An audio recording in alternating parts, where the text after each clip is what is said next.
Night Terror's Zatanna, issue 2, Dennis Culver with David Baldian on the art. So this was notable last time because it was one of the few where the main character was awake. So that was like, okay, and instantly there's something more interesting going on here. Having Robot Man be kind of the co-lead, especially coming from the writer of the current Doom Patrol book, felt like, okay, you know, I'm liking these voices. And they are, and I didn't know the art's that well going into this. I actually really like the art from these 2 issues of Zatanna. I will say, though, as much as I think this was a very easy read, and there's some really nice art in here, and I do like Culver's voice for Zatanna, and especially Robot Man, this whole her being chased by a demonic Robot Man who's been turned into a sleep demon by the Sleepless Knights, it's basically all just like, it's not technically a dream, it's the maze underneath the Hall of Justice, but it might as well be a dream because she's just running around a maze. So I felt disappointed by the fact that it just felt like it could have been a nightmare. Despite the fact that it's technically not, it still plays out like one. You know, when Zatanna shows up in zombie form to mock her and talk down to her, it's still just zombie. It's still, it's still just nightmare stuff. Even if she's not asleep, it's still nightmare stuff. So sadly, I have to be kind of harsh on this one as well, despite the fact that once again, like, the art's even better in this than it was in the Mary Marvel book. I do actually think the art here is really good, and I hope to see this artist on more DC books.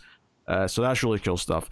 But it is just kind of fluff. It's just fluff running and fighting, and ultimately Zatanna is able to, use a bit of magic to trick the villain and bring Robot Man back, and then they work side by side, and they go off together. They fist pump, and Robot Man says, Zatanna says, yes, let's go off and like beat up bad guys, hex and violence style, which, very good. So it's feel good enough. The art is really nice, but I really can't say that much of substance really happened or recommend it as a standalone 2-parter, because it is just kind of fitting in. Like, nothing of substance really happens by the end.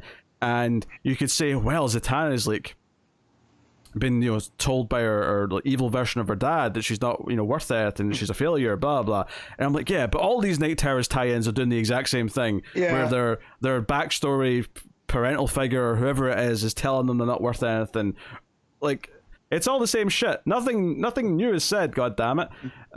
So sadly, I also have to be kind of critical of this. I know, Matt, you didn't read this one. No. I got about 3 pages in and then forgot to get back to it. I got to the transformed Robot Man, and I'm like, okay, it's time for bed, and then didn't have enough time today. So yeah, I will agree about the art. The art is really good because I did thumb through it before we started. So it's funny because when I was talking about Roger Cruz's art in Shazam, I was saying that I don't like his cartoony faces. I would also describe this as cartoony faces, but I really like this cartoony face style.